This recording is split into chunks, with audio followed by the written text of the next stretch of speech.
Larry Krueger here from the Pig and a Pickle Krug Show with a little 49er update as Kyle Shanahan and John Lynch both went on KMBR in the last 24 hours and have talked about an assortment of topics. We're going to hit it right here. And of course, we're brought to you by Pig and a Pickle, the best barbecue in all of Northern California. Check them out. They're in Emeryville. They're in Corte Madera. We'll be there on Sunday from noon until 6 in Corte Madera at Pig and a Pickle, having some barbecue, drinking some beers, watching some football. Stop by and say hello. We'll have a little meet and greet there. This video is also sponsored by Better, the official daily fantasy sponsor of the Krug Show. Use Better to make daily fantasy lineups and win real money. We just won last week. We've won 4 times already this year. Download the app below. Make sure you use the promo code Niners to get that first deposit matched up to $200. All right. Let's talk a little bit about Kyle Shanahan and John Lynch. And Shanahan was on KMBR. We'll do it in order. Shanahan stopped by first, and then Lynch came by the next morning.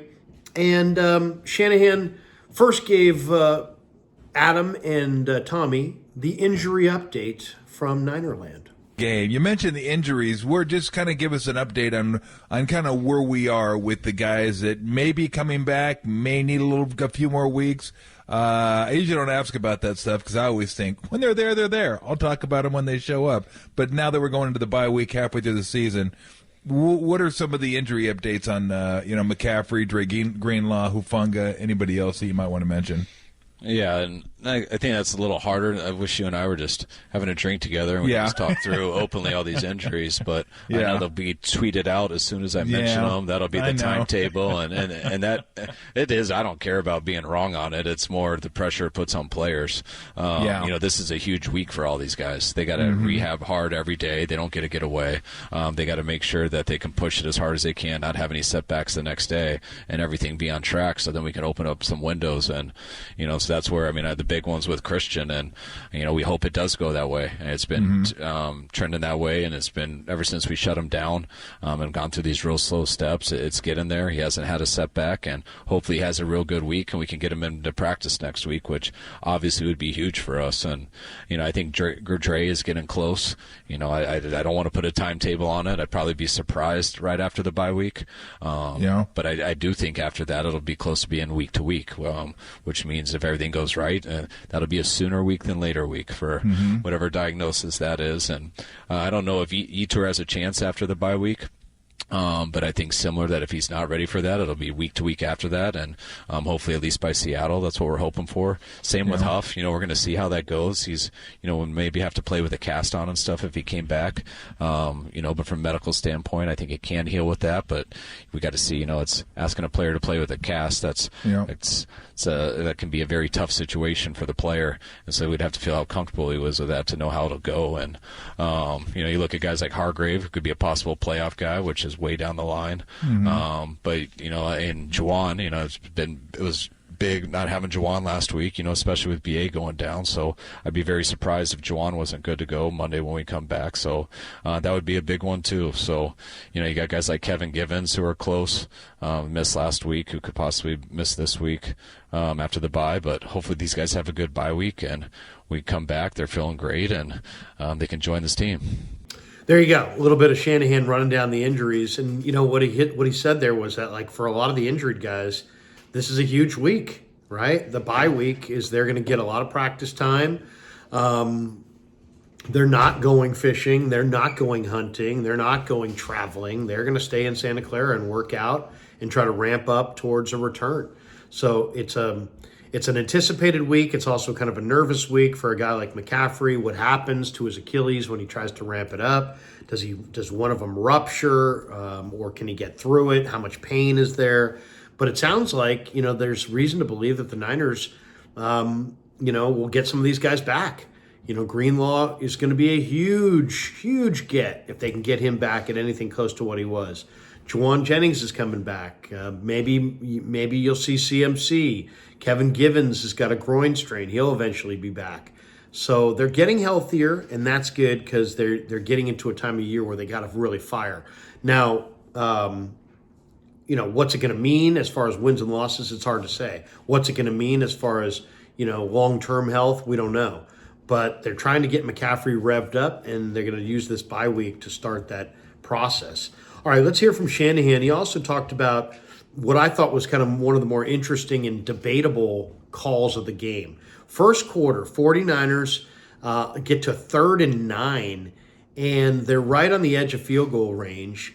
And to me, it seemed like an obvious go for the first down, try to go with a pass play. Instead, they ran a very conservative J.P. Mason halfback dive. It wasn't even a halfback draw where sometimes you can catch the defense napping. It was literally a halfback dive in the A gap or B gap with your 240-pound running back. And he got a couple yards, and it was weird because it was like he was setting it up for an Anders Carlson 50-yard field goal. Why is that strange? Well, Carlson's only, I think coming into the game was like 4 of 8 from 50-plus in his career. So it's like a 50-50 proposition, and it seemed odd that they would set it up for a long field goal for a kicker that doesn't have necessarily a long leg, but it worked out, and the Niners got the field goal. But here's Shanahan talking about that play in the first quarter where he ran Mason on 3rd and 9 on a halfback dive to basically set it up for Carlson to kick a 50-yarder. I want to ask you about a couple plays during last game against the Cowboys because people were asking about it. I had my own explanation, but I'm not you, so they were curious about before the first field goal, the 3rd and 11 draw play that people thought was a little conservative. I had my own explanation, but what would you say about that one? I think people could say it's conservative, so it's throwing a screen there. Yeah. When you have 3rd or 10 plus, and you're hoping if they do a blitz or something and they want to be aggressive, that's great because then you have a chance to pick up that. If they don't, you're usually doing a lot of stuff to hopefully hit a check down for a 4-yard gain and risk getting a holding call that knocks you out of field goal range. We did it earlier in the game. We were right there on the fringe, and I think it was 3rd and 16 possibly, and I was hoping that they would blitz to get us out of there, and we actually called a sluggo, which is a slant and go double move on their corner, and they're just bailing out of there playing conservative, so you're kind of wasting it down, and we checked it down to George Kittle, and he got I think 6 yards, and we kicked a field goal. I was kind of predicting that they would do that there, which it gives you a good chance running the ball if you can execute a couple blocks. It's not just conceding. It's something that when you play conservative defense, it's tough to stop the run in that situation. But we missed a couple, which didn't give us a chance at the first down, but it guaranteed we got in range for a field goal, and the guy made the field goal, so I was really happy about it. Yeah. All right. Well, okay, so go once again on that play. It wasn't 3rd and 11. It was 3rd and 9. On 2nd and 16, Purdy went to Pearsall for 7 yards. So it was 3rd and 9 from the 35. It just seemed a little conservative. I mean, you're going to run Mason in a 0-0 game and as I said, he called it a draw, but I don't think it was a draw. I think it was a halfback dive. So there wasn't like a lot of fool the defense there. And, it didn't get anything. It got 2 or 3 yards. He fell down. That was it. But it just seems weird to set it up for a Carlson 50-yarder when Carlson is 50% in his career, short career, from 50-plus. So thought it was kind of odd, but as you heard Shanahan there, he was going for the field goal. He wanted to get on the board. In a way, I do and I don't understand that play. I do from the standpoint of Dallas is an ultimate front-runner team. And I said it in one of my lead-ups to the games that are into that game that the 49ers' first quarter was going to be integral, and playing with a lead was going to be integral. So maybe that was Shanahan's mindset: get the lead no matter what. Don't mess around. From that standpoint, I liked it because I liked the idea of playing from a lead, especially against a team like Dallas. If Dallas gets a lead, I've seen what they can do. They can put a lot of pressure on the quarterback. Their DBs, basically will jump routes and try to go for picks, and they're the king of 14-0 becomes 28-0 because once they get a lead, their defense just rolls downhill. So on one hand, I don't mind the run, but because it got the Niners on the board early and they had a 3-0 lead, but it just seemed really conservative call on 3rd and 9, in the Cowboy side of the field. You don't have a pass play. You can't get a first down. To me, setting it up for a Carlson 50-yarder, what if he misses? mean, he's 50% in his career from that distance. Anyway, it all worked out, so Shanahan gets vindicated on that one. Shanahan also, on with Tolbert and Copeland, was asked about the Dallas fourth quarter comeback. Dallas made a big, furious comeback in the fourth quarter. Here's what Shanahan had to say about it. Any game. So any game you're happy you won, you'd like to finish it out a little cleaner. I said it almost felt like a baseball game where you're up 6-1, but you got to bring in your closer to shut it down. You win 6-4, 6-5. You still won. You're happy, but you're like, it'd be nice to, commit an error or something, and you'd like to close it out cleaner. How'd you feel? I mean, obviously, you guys didn't do a good enough job guarding CeeDee Lamb at the end of the game, but you won the game. Do you just say, hey, we won, that's great, that's awesome, or hey, we won the game, but there's still plenty of things we need to clean up if we want to get to where we want to go? Oh, yeah, that's always. And it's, sure. It was fun during the game, and you think you got a chance to win pretty easily there at the end. And then we make a couple mistakes, and the other team gets right back in it. And that's stuff I'm kind of talking about that we got to continue to get better at. I was proud our guys overcame it and were able to finish it. But when we get there in that last situation, it's things that you got to do to win the game. We had a huge jet sweep with Ricky, up 10 points there in the fourth, got us all the way down there. And we got a big third down that had a couple mistakes on that third down, which I thought we would have been able to move the chains. And we didn't get to because of that, which costs about 2 more minutes and gives you no chance of a touchdown. So we kick a field goal to make it 13 points, which you should still feel pretty good with 13 points. And with only 3.5 minutes to go, whatever it was. And but I don't feel good when they score in 4 plays and go 70 yards in 4 plays, and it makes it that fast. So when you look into those 4 plays, it's kind of what happened on those 2. And we played some softer zone, trying to make them work for everything. And we had 2 routes in particular where our linebackers just took the cheese and jumped underneath stuff, so they were able to get explosives behind it. And then the next 2 plays, the ones where CeeDee got totally alone, we had 2 guys running into each other, which picked him and got him open on one. And the other one, when you're going no huddle and half the side makes one call, and then they communicated the wrong to the other. So we got one side playing zone, another playing man, and so it was one huge bust right there that got them all alone. So you got 2 guys jumping, and then you got 2 mistakes, and that's what happens. They got the right deal on when that did, and 2 guys get open uncontested, and just like that, it's a 6-point game with 3 minutes to go. Stuff's real. That's okay. And now it's real. And now you got to play football. So there's 3 minutes, and they got 3 timeouts left, which does not mean just run the clock out. It means you better get first downs, or this ball's going right back to them. And we got a scramble on first down, and then on the second down, it's 2nd and 3, we got another run, but they load everyone up, and just very similar to they did in the short yardage. So we go to the pass play to kind of answer, and we got Ricky Pearsall open for a touchdown big time, but their safety is on the line of scrimmage, does not hesitate, and gets right to Brock before he can get it off. And it was really a hell of a job by Brock just holding on to the ball and not fumbling it. And then but after that, you go into a 3rd and 11 or whatever it is, and we weren't able to convert the first down there. So kicking it back to the defense and having 3 minutes to go in the game, and Dak with the ball only down 6, that's a terrible feeling, especially when you know where it was about 2 minutes before that. But what I was proud of there is there was only 4 plays left, because our defense, even though they definitely cracked for a little bit with a couple mistakes on the drive before, they held them 4 plays in a row, made them go 4 and out. We gave it back to the offense, and the offense ran it all the way down to the 1-yard line and slid and did our favorite formation, which is victory formation. So it got close there with a couple mistakes. We were able to overcome it, so I was very proud of our guys for that. And going into this bye week at 4-4 feels a lot better than 3-5, but it's all about how we come back, and do we get better or worse? And I expect us to get better when we come back. No doubt. And so there you go, Shanahan discussing, the fourth quarter comeback. And, you just can't have busted plays. You can't have huge mental mistakes and breakdowns. It just kind of felt like the Niners took their foot off the gas pedal, and they kind of were, coasting home, and Dallas got close. So I don't know. I mean, I'd like to see the 49ers finish better. I'd like to see no broken plays. I'd love to see them, Dallas need to use more time to drive the length of the field than they did. But overall, I mean, the 49er defense, you got to remember this. Niners at this point they're limping into their bye week. The Cowboys are coming out of their bye week. The Cowboys had a whole week of extra rest. Niners have now gotten the lead, and they're trying to put the game away, and it's just they ran out of gas a little bit.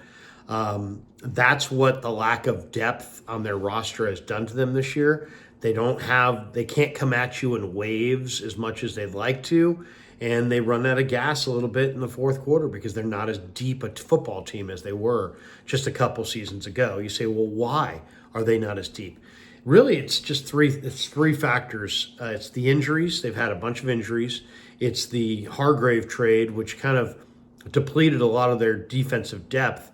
And then it's the 7 first-round draft choices that they've swung and missed on during this regime.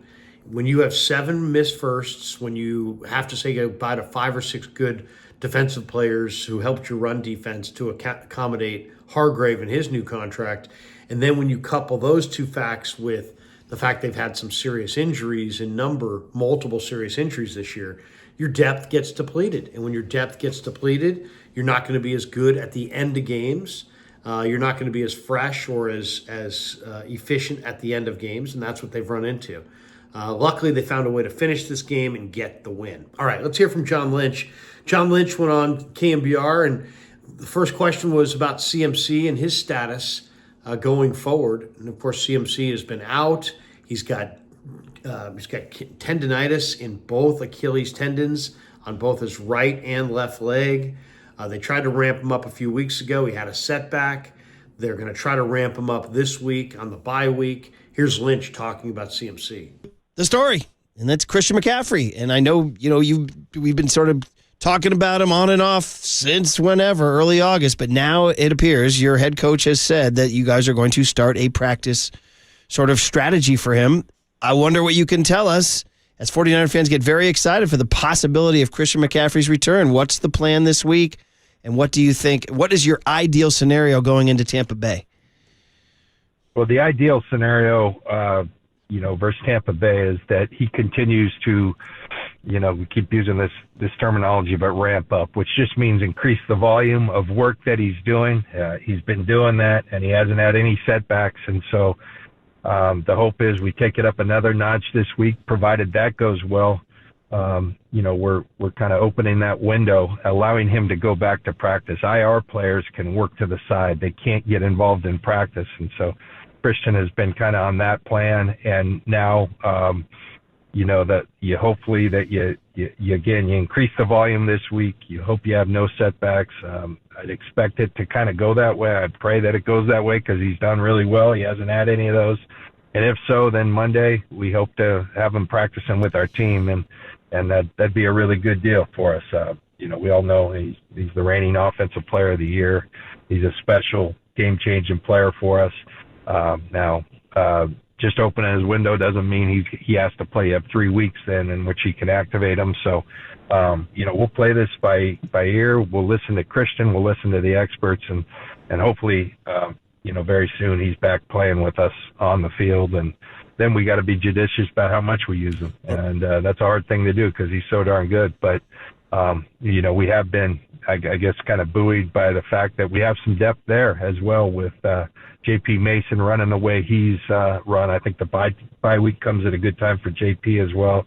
Been dealing with the shoulder. And then Isaac Garendo, really showing that he's getting better each week. You see the explosive speed and power. So we've got some depth there that, we can kind of manage Christian back into this thing, provided everything goes well, and just hoping that it continues to go well so we can see him back on the field here soon. Well, that leads right into my question, John, and I'm going to ask it just to get some specifics, even though you answered it a bit. If the McCaffrey ramp-up goes without a hitch this week, practice goes without a hitch next week, you guys hit the field in Tampa, would he be on some sort of a snap count, or is it he's gone through these 2 weeks and he's ready to go and we're going to use Christian like we would normally, but it's different this year because you have guys that can spell him?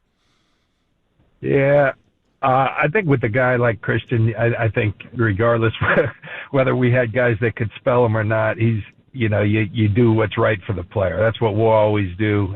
There's been a really good plan in place this whole time. And, we're not there yet. We got to get there, but those things will start to be, okay, here's what he's done in practice. Here's how much volume, provided he's ready to play, that we feel like he can play. And then you're right, we do have the depth where we feel like we can do that, and it's certainly anytime. I think if you have Christian out there for 5 plays, you're a better team. There's a reason we put all that draft capital into trading for him, and I think it's been a good deal for us. I think everybody would say that. So we just want him back on the field, and we'll figure it out from there. There you go, John Lynch talking a little bit about CMC, and he made a couple interesting points there. One, this is a vitally important week for Christian McCaffrey and for all the injured players, but most specifically for McCaffrey, because they're going to ramp him up and they're going to test that Achilles and they're going to push it. And can it withstand the rigors of pro football? We're going to find out. So that's the first part of it. They're going to ramp him up this week on the bye week and hopefully get him ready to practice Monday with the rest of the team and maybe play a week from Sunday against the Tampa Bay Buccaneers. The other thing Lynch said is we're going to be judicious about how we utilize him once he's out there. They can't put him out there and just use him the way they used him last year and just full bore. It's like you got to spot him. You got to bring him on gradually. You got to build him up gradually. You got to continue using Garendo. You got to continue using Mason. You got to continue using Debo. You got to continue, spotting him. You don't want to throw him out there for a bunch of carries right away. That's just begging for a recurrence of the injury. So I think the game plan with McCaffrey when he gets back is, see what he looks like, check his pain tolerance and how he's feeling, monitor what he's doing. But maybe it's 25%, then 50%, then 75%, and then 100% as far as the regular workload. And maybe initially he's taking more 25% or half the workload. And not necessarily what we saw from a year ago. And they do have other options. So, if they don't use their other options, they're foolish, and they know that. So they're going to use their other options. They're going to try to be as judicious, I think was the word, as they possibly can be. And one last one here. Let's hear from Lynch. He weighed in on the trade deadline. It's coming up. It's November the 5th at 1 p.m. Pacific. Here's what Lynch had to say about the trade deadline and what could potentially be out there for the Niners. So you're getting other guys back as well. Jawan Jennings is the first name that pops to my mind. I'm curious, with the trade deadline, John, coming up next week, does the prospect of getting players back off of the injured list, does that impact your decision-making in any way, shape, or form when it comes to making a trade? Well, I think when you're looking at a trade deadline, we've taken advantage of it in a number of the years in which we've been there, and it's been really good to us. It's just got to be a fit, and you're always calling and receiving calls. This year is a little bit different in that we've had I look at this list, and it's McCaffrey, Feliciano, Jennings, Greenlaw, Yetur Gross-Matos, Talanoa Hufanga. There's a lot of really good players that we can get back to strengthen this team, and we loved our team coming into the season. Not where we want to be. We're 4-4, but we've got a lot in front of us, and we're just going to take it week by week. And one thing this team has shown the ability under Kyle to do is get better throughout the course of the season and play our best ball when it matters most. And I do look at that injury list and say, hey, we got a chance. John Feliciano is another guy. We got a chance to get a lot of these guys back, and that can buoy our team. And that's as good as any trade we could make because these guys are familiar with what we do, how we do it. But in saying that, if something comes together, and nothing's imminent right now, I will tell everyone that. But if something does come together here, the trade deadline's on Election Day. Interesting how they did that. And I know. But if anything comes by then, that makes sense. It can make us a better football team, fits with our financial, position and all those things. Then we'll certainly pull the trigger. But I do like the list of guys. Jake Moody, I forgot to talk about our kicker. He's trending well, and there's a chance we have him for Tampa as well. John, we're praying you make a trade so we have something to talk about the day after the election. Please, John, please. Just make a move, buddy. Just make a move. It's going to be a tough day, John. Wednesday the 6th. It's going to be a tough day. No matter what. That's any way it goes, it's going to be a tough day. Murph, with some little humor right there. Okay, a couple thoughts on the trade deadline. First of all, Lynch and Shanahan took over in 2017. So they've been there for 7 years. They've made 8 near the trade deadline trades in those 7 years. So will the Niners be active? Will they make a move? I'd say it's pretty likely they're going to make a move. This is what they do. John Lynch has popularized the midseason trade. Of those 8 near trade deadline acquisitions, 4 of them have come on the defensive line. Chase Young, Jordan Willis, Charles Menahue, and Randy Gregory. So, you mentioned the guys coming back. CMC's coming back. So maybe you don't need a running back because you got CMC coming back.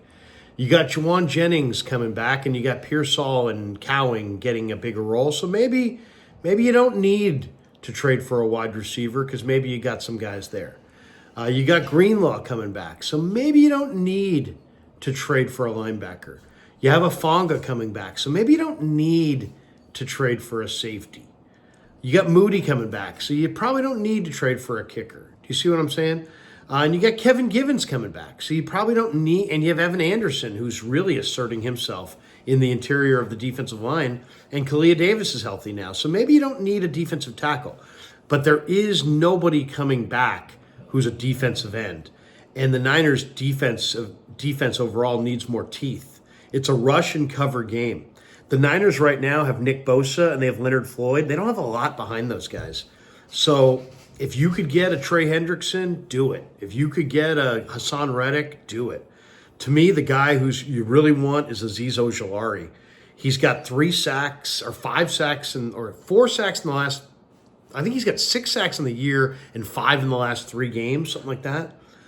He's playing well for the New York Giants, and he's playing at a really high level. He's young, he's athletic, he's a free agent at the end of the year. So the price tag is not going to be exorbitantly high on Azeez Ojulari. But to me, if you want to help this football team, the number one thing you do is you add some pass rush. Why? Because you have, Renardo Green, Darrell Luter, Demo Lenore, Talanoa, Jair, Mustafa. I mean, you've got a lot of young, talented defensive backs.